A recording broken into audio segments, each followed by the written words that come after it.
Io ero appena venuto giù, che stavo sopra, no, a dormire. Sono venuto giù, ho aperto la finestra e vedo lampeggiante, l'ambulanza. Ho detto, e vedo che si ferma, ho detto, si è preso male a qualcuno, ho pensato, no? E invece io sono venuto fino sul portone perché il cane abbaiava, no? E ho visto che si è fermata lì e sono andato fuori e ho visto qualcuno intero. La tragedia si consuma in pochi istanti. La giovane Alice Morsanutto, studentessa del Sello di Udine, come ogni mattina fa il percorso che dalla propria abitazione la porta alla vicina fermata del pullman. Attraversa la strada nello stesso momento del passaggio del furgone condotto da un 35enne di San Giorgio di Nogaro, dipendente di una ditta di Spinea.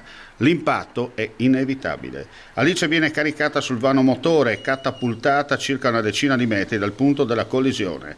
L'uomo alla guida sul furgone si ferma, accorre in suo aiuto, mentre Alice, per i forti traumi subiti, si trova agonizzante a terra. Le grida disperate di aiuto che svegliano tutti coloro che vivono nelle abitazioni del perimetro dell'incidente.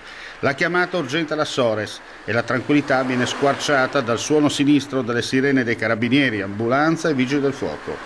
Il rumore assordante dell'elicottero del 118 che atterra di fronte alla villetta dove Alice vive con i suoi familiari.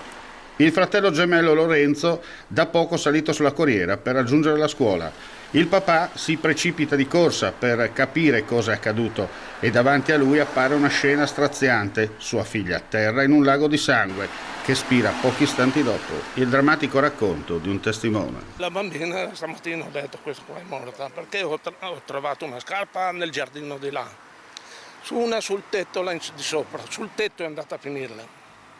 Come ha fatto andare? Quell'altro si è fermato più avanti, dopo sono andato vicino, gli ho chiesto il mio genero lì, ho detto alla ragazza che abita lì.